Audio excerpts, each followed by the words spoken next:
magic? Magic is feeding the dead fish and expecting her that even though she's miles away from her habitat, she has to make a chaos. She has to hustle. She has to achieve success.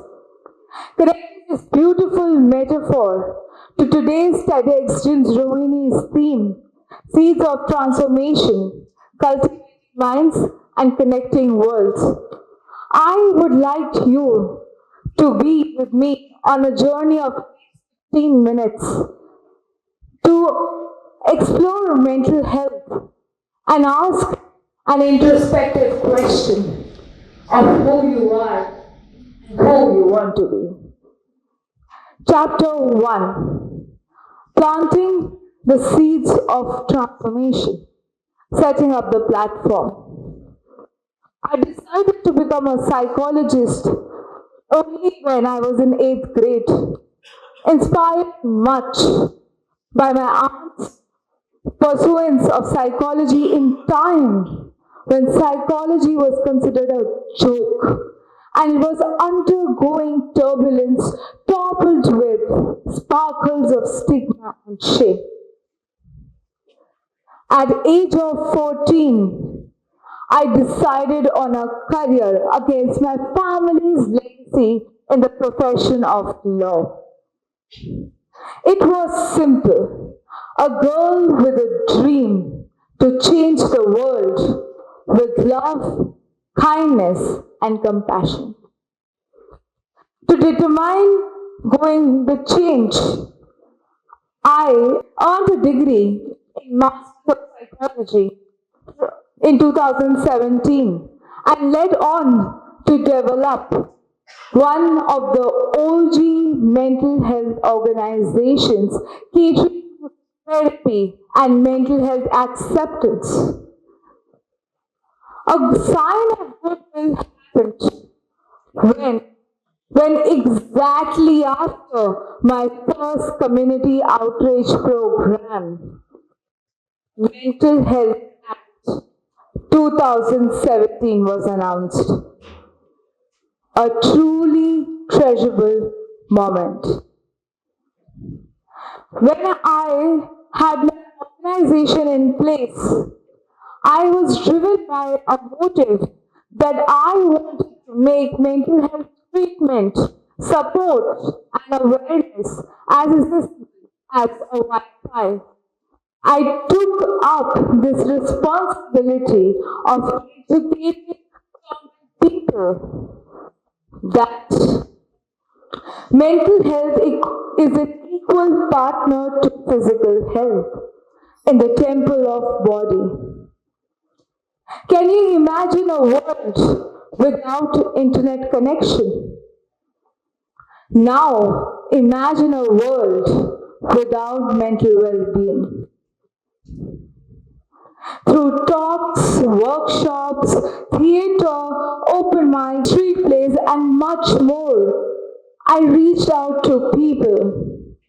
But these encounters were difficult. I was met with a lot of resistance.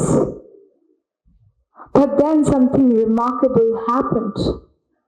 When they started engaging my work in mental health, the term mental health that I was clear about, that what I wanted to communicate about it to people, they started discovering themselves. They started changing. And from there on, every conversation was a bridge, and every story a seed of transformation. Now, I want to highlight that mental health is not limited to the idea that when life is disordered, that we need assistance. Mental health begins with acknowledgement, appreciation, and freedom to let, live, learn, and grow. They, you, me are much more than What they, you, me are seemed.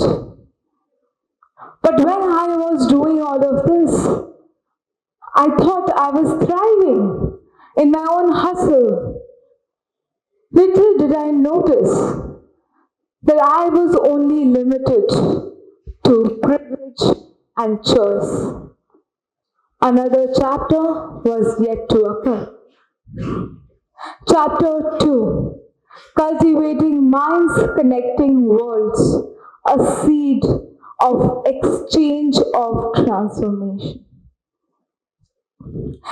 Suddenly, when I was doing all of this work, I got a call from Delhi State Legal Service Authority, Patiala House, for an interview.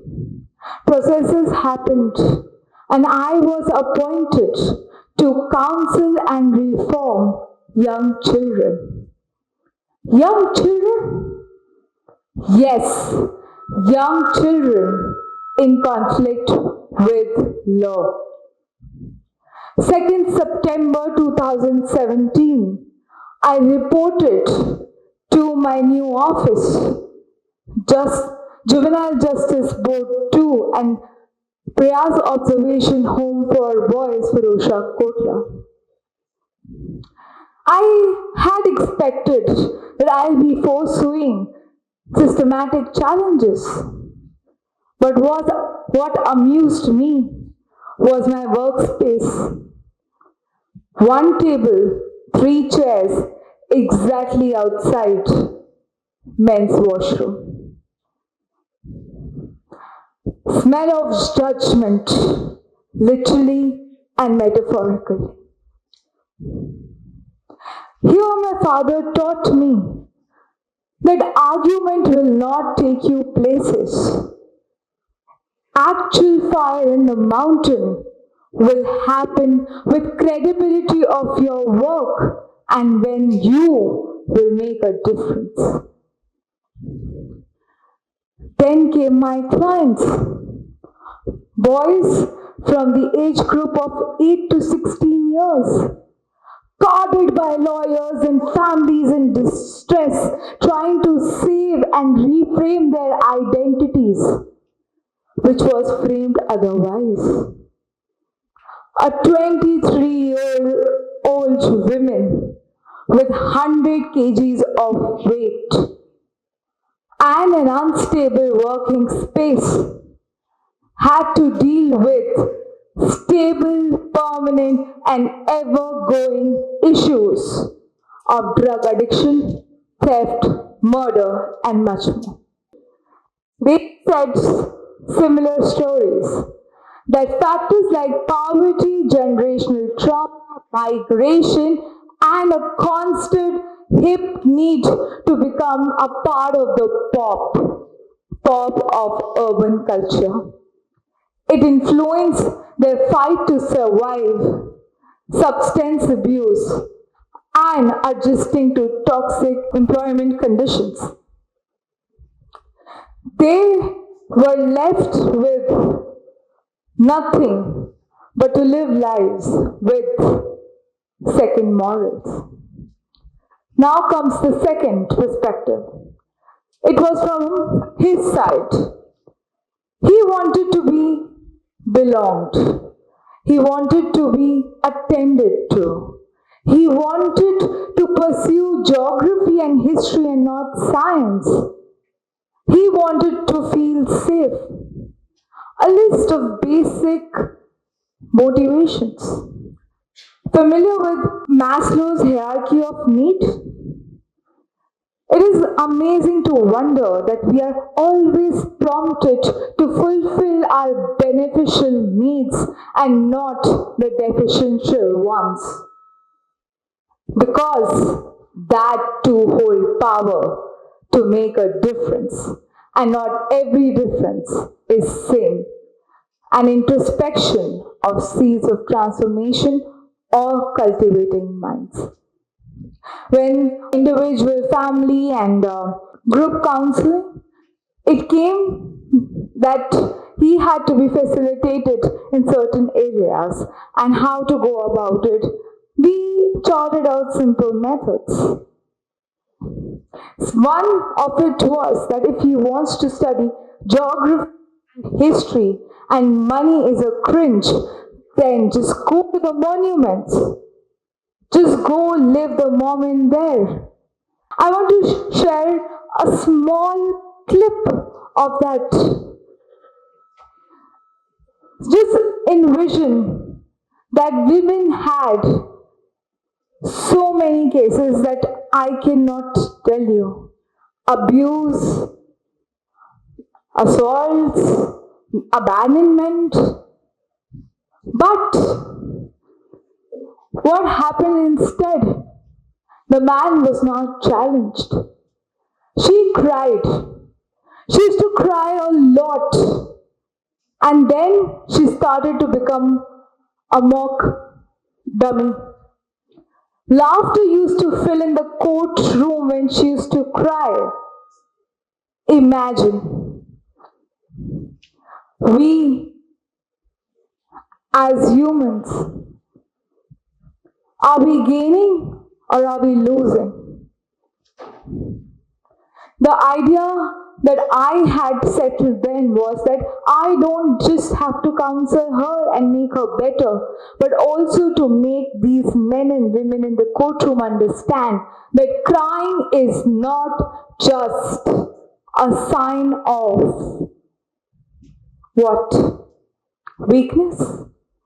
Crying is not a sign of weakness. Seeking help is not a sign of weakness. Standing up for yourself is not a sign of weakness. And she did all of it. But what did she had faced? Her belief in justice came at a cost. A very, very dangerous cost. But then when I stepped in my four walls of my counseling room, I allowed her to cry as much as she wanted.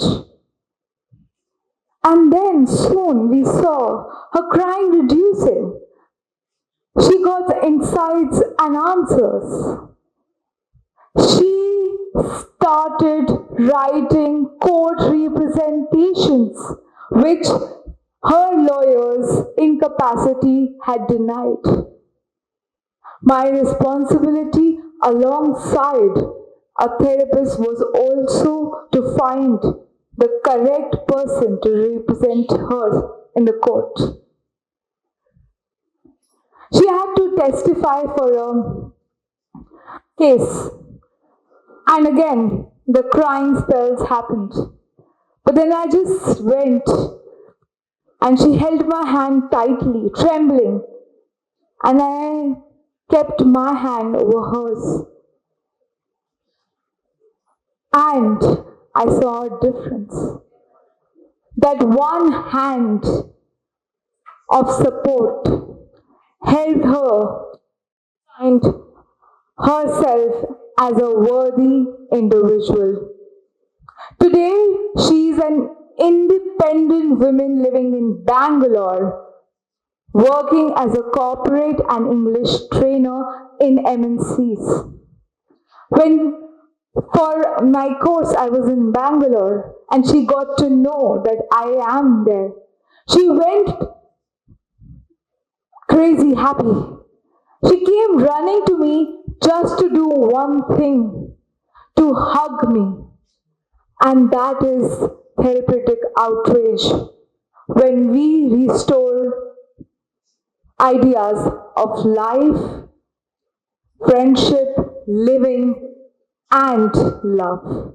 My last story from my journey till now includes a chapter of reformed cultivation of mind.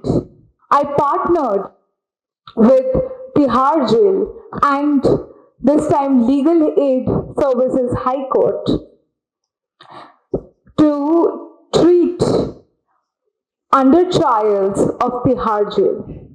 The project was named Project Mamta. It meant that wherever an action cannot reach, love can. There, among these identified so-called criminals. You are not full moon because you are just respecting half of whatever. Now, mark our journey between those days when you take shapes and change your perspective, allow yourself to grow, acknowledge freedom, not just from the jail as you wanted, but also for that women.